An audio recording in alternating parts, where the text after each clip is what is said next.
All right, hey, so today I'm going to be talking about the differences between a gasoline powered generator, regular old generator, and one of the newer solar battery generators. Now, this is a small portable version of them. They can produce more watts than this model can, and there are some key advantages to these, but it's not going to be what you expect. I'm just going to tell you why these are garbage and these are good.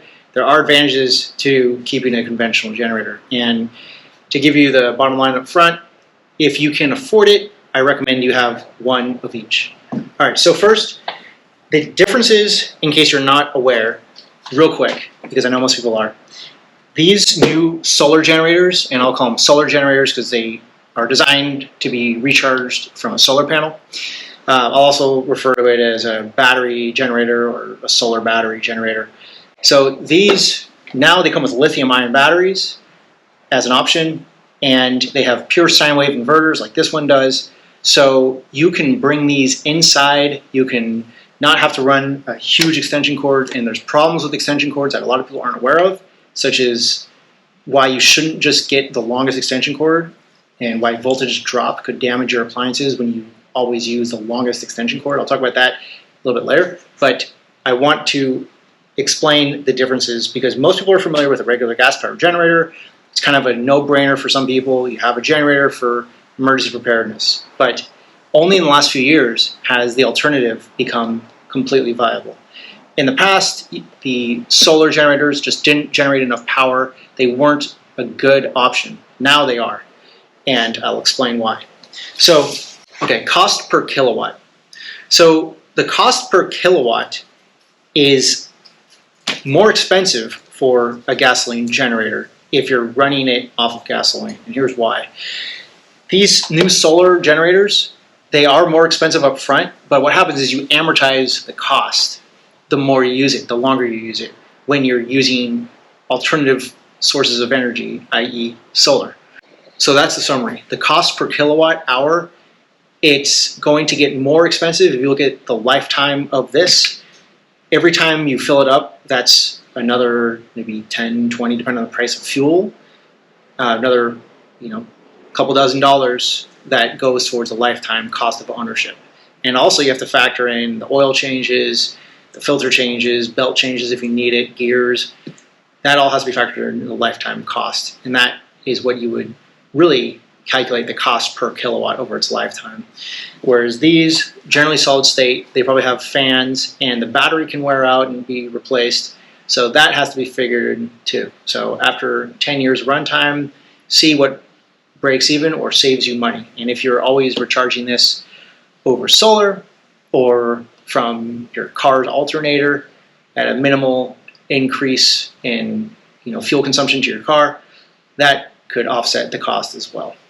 You can't recharge these things except by putting in fuel. So cost per kilowatt, something to consider. Okay, next, availability of fuel. So during normal times, fuel is available everywhere, and it's convenient because you can get fuel just from the regular gas station, obviously. You can siphon fuel out of your car.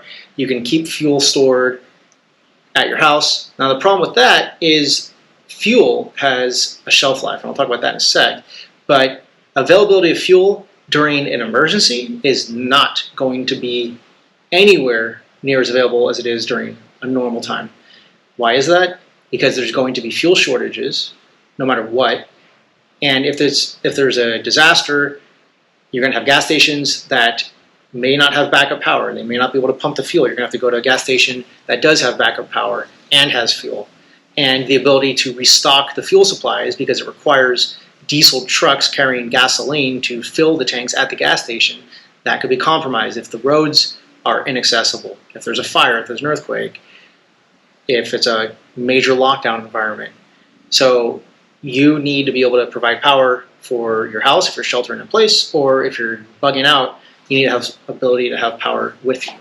And I prefer rechargeable renewable because if you have enough solar, the amount of times you can recharge your power bank is theoretically unlimited until the battery dies or there's no sun out. But with these, it's finite. As soon as you're out of fuel, you're out of power.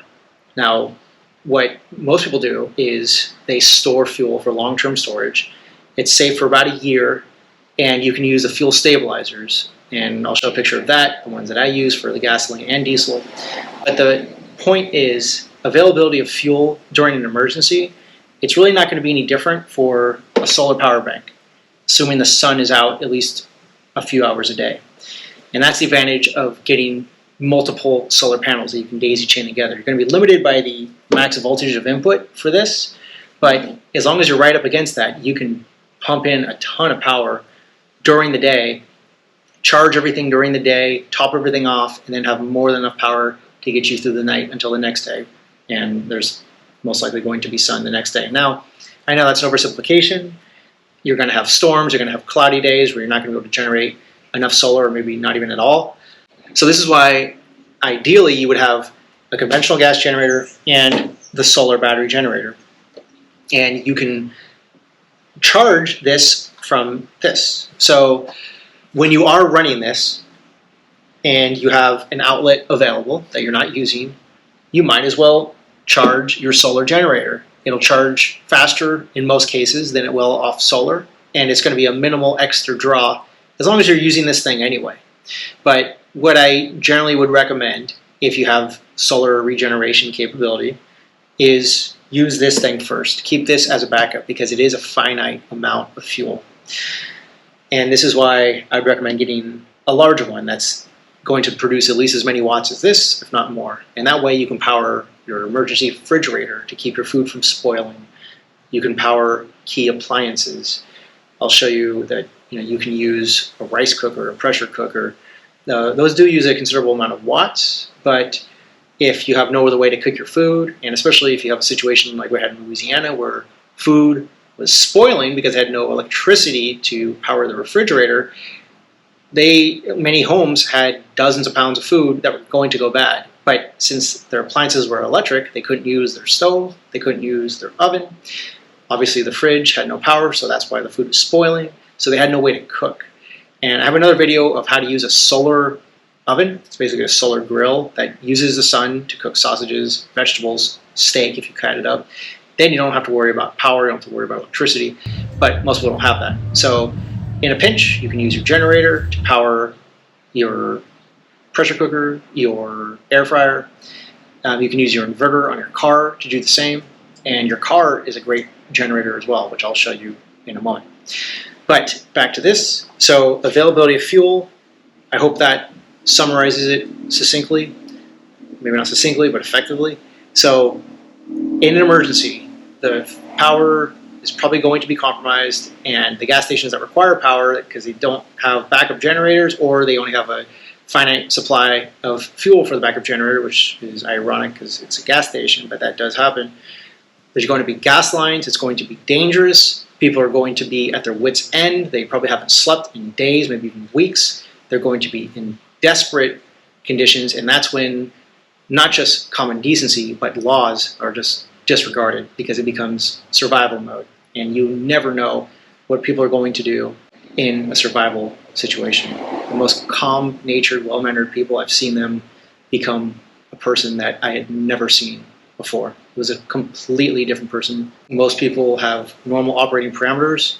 You take them just slightly out of it, and things start to change drastically. You take them wide out of it, and things start to get dangerous.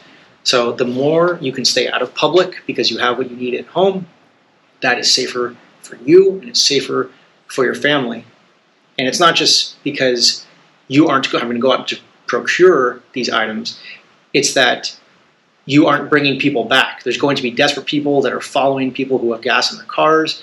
They're probably going to do desperate things. It's not unforeseeable that if things get really bad and there's no fuel, people are going to be going around siphoning gas. They're going to be using their weapons to rob people of their goods, take away their car. And another problem that I'm going to talk about, but I'll just jump right to it, is the noise. So if you are running a generator, it's loud. People are going to hear it. You are broadcasting your location, you're broadcasting that you have emergency supplies, and you are a target. And there's always going to be more enemies out there that want what you have compared to your ability to defend yourself. They're going to outnumber you in persons, and they're going to outgun you if you have weapons. So the less of a profile you can manifest, the better. And that's where this has the advantage. So you can bring this inside. It's silent, basically silent, unless you're right next to it and you hear the fans. But it's not going to be broadcasting odors. It's not going to be broadcasting noise. So that's a major reason why you should at least have a battery-powered solar generator. All right, long-term storage. So you have to be careful when you store these because the fuel, especially in California, has ethanol in it. Ethanol is terrible. It clogs up the fuel lines, and when it sits, it gums everything up. So you have to use a fuel stabilizer. And better yet, for your conventional gas-powered 4-cycle generators, you would use ethanol-free fuel. Now you have to go out of your way to find fuel that has no ethanol in it because ethanol is everywhere. And it's in diesel fuel, it's in gasoline. And the problem with generators, as I'll show you, this hasn't been started in about 3 months, but it has been stored with only this in it. So we ran the fuel out deliberately, which can be damaging to the fuel pump, so be careful about doing that. Wouldn't recommend it, but the reason we did that was so we could add the ethanol-free fuel. So the way this starts is you turn the engine switch on, you can leave economy off, you have to choke it, and if everything's set right, turn the fuel on, make sure this is vented, and then hopefully when you pull it, it'll start.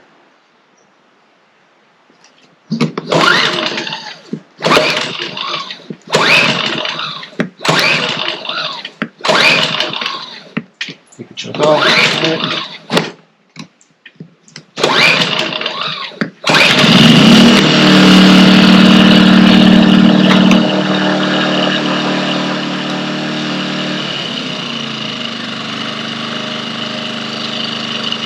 So you can see that it's not so quiet, and this is in idle mode. If you simulate putting a load on it, you can see how loud that gets when you put a load on it. It's really hard to hear me now. It's quite loud, and now all the neighbors are going to know I'm running this. It's loud, it's noisy, it smells. So you can see when you run a load on it, it gets 2 to 3 times louder. And obviously there's exhaust. So these conventional generators, they were the best option because they were the only option for decades. But now it's time to consider the new technology. So the other issue with these is maintenance. All right? So you have to periodically change the oil, probably change an oil filter, depending on the size of the generator. You might have to change an air filter, you might have to change belts or gears. The solar generators really don't have moving parts except for maybe the fan.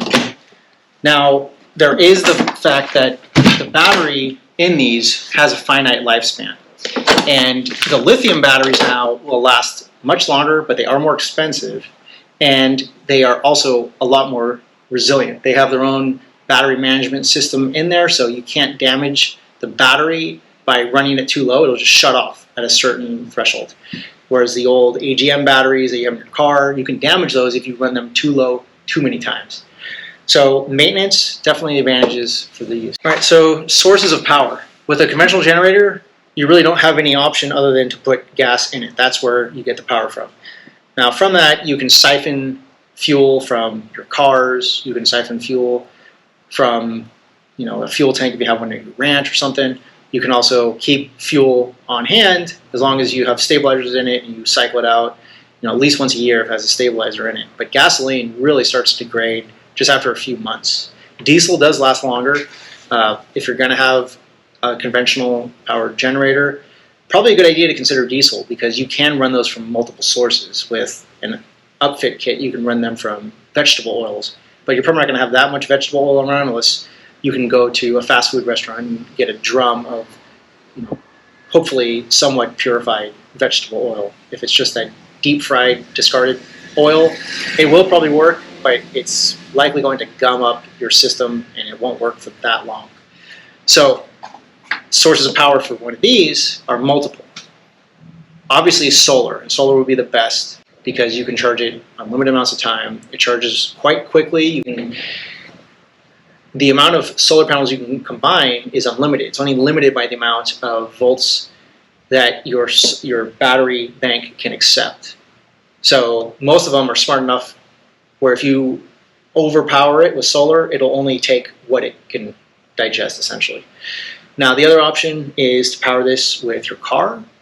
If you do have power at your house intermittently, you can keep it plugged in. As the power comes back on, it puts power into your power bank. You can get basically like duplexer kits, which you use 2 outlets. It charges your power bank twice as fast. So when you do have that precious electrical energy, you use it. During normal times, when it's not an SHTF, then you just keep this thing plugged in. You can use it as a really expensive line conditioner as well as surge protector, because all the energy that comes out of this is regulated. It never spikes, it comes very consistently. And the energy that comes out of one of these can fluctuate. As the fuel starts to wane, its engine will, change in its revolutions. It's not going to run as consistently as one of these. And worse, if you get one of these cheap ones like this, the inverter is not pure sine wave, it's modified sine wave. And the difference is a pure sine wave inverter is the same quality of AC current, AC voltage, as your house. But a modified sine wave inverter is cheaper. That's why they use them. And it's not pure AC sine wave. It's jagged. And that can damage sensitive electronics. I don't care about this rice cooker, but I do care about charging my laptop. If I have a HF ham radio set up, other expensive sensitive equipment that I would use in an emergency, I would be very hesitant to plug those into a generator at all because of the unpredictability of the power and the fact that it can gradually wind down. If it's not on a circuit, it might lower the voltage and then damage the appliance that way because the motor has to work harder. It's not as... All right, now portability. Now these both look pretty portable. Now I know this is an unfair comparison because this is so small. Some of the large solar generators are 100 pounds. They have a wheeled cart. It would be hard to lift those up the stairs, but the point and the advantage of those, if you have to have such a big one, you might want to consider a smaller one, which you can charge from the bigger one, and you can bring this with you when you travel. You can bring it upstairs because you shouldn't at least run one of these inside. I think most people know about the consequence of combustible burning fuels. It produces CO, carbon monoxide. And people die every year because they think, yeah, no one else will do this, but I have the windows vented, it's probably fine. Before you know you're being poisoned by it, you're probably going to be passed out. So you should obviously have your carbon monoxide detector, but you're probably going to just disable that anyway because it goes off so many times. So you bring these inside and you're going to have problems. But you need to bring them inside. Well, you never should bring them inside, but if you need to bring them inside because you didn't have a long enough extension cord, it's a bad idea. So the better option is to have these because there's no problem. There's no toxic exhaust that comes out of a solar generator. So you can bring it upstairs, and the advantage to that relates to voltage drop. And I'll explain that next, but in summary, when you have a really long extension cord because you need to run the extension cord from outside, maybe into your kitchen, and then maybe another one that's 100 foot into your living room, up the stairs, into your bedroom to power your CPAP or whatever appliance you're trying to power, the longer the extension cord, the greater the voltage drop, and the less voltage you're going to have at the termination point of that extension cord. So with one of these, you can avoid that problem because you can just bring this to the appliance itself and have a small, short extension cord. Now, I'd always recommend getting the thickest extension cord that you can get. There's really no downside to having a smaller gauge, which means larger diameter, but there are disadvantages to getting longer extension cords. despite what I read in the New York Times article. No surprise, it was wrong about what it recommended. Just get the longest one you can get, basically, and that's bad advice. Next, complexity. So that's a tough one. These are both very simple once they're started, but starting one of these can be more complex. So here's why, right? So if you haven't run in a while, you're going to have to choke it. You need to turn on the fuel here. You need to vent the fuel. You need to make sure there's fuel in here, so you have to check. And if it is low, you're going to have to find a fuel source to put in. And if you're going to be storing it, you're going to want to run the fuel out almost empty, and then run some ethanol fuel through the lines, so that's what sits in the fuel lines. And then, once it's running, it's pretty straightforward. But you do have to monitor the fuel. You have to make sure it has oil, of course. So make sure the oil pressure is correct, and that's all part of the maintenance. That's all part of the complexity of operating a conventional gas-powered generator. It's easy for most, but for some, it's not intuitive, especially starting the thing. But the point is, operating these things are quite straightforward. If you want USB, you just turn on the USB output. Now for the Goal Zero one, all you need to do to start it is just turn on the switch for the inverter. So the way this starts is you turn the engine switch on, you can leave economy off, you have to choke it, and if everything's set right, turn the fuel on, make sure this is vented, and then hopefully when you pull it, it'll start.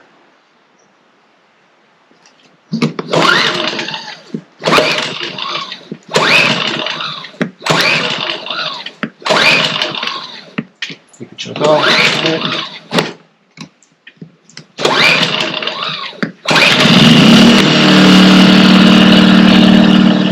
And if you still haven't made up your mind yet, one other thing to consider is that starting in 2028, if you live in California, you won't even be able to buy a new gasoline-powered generator.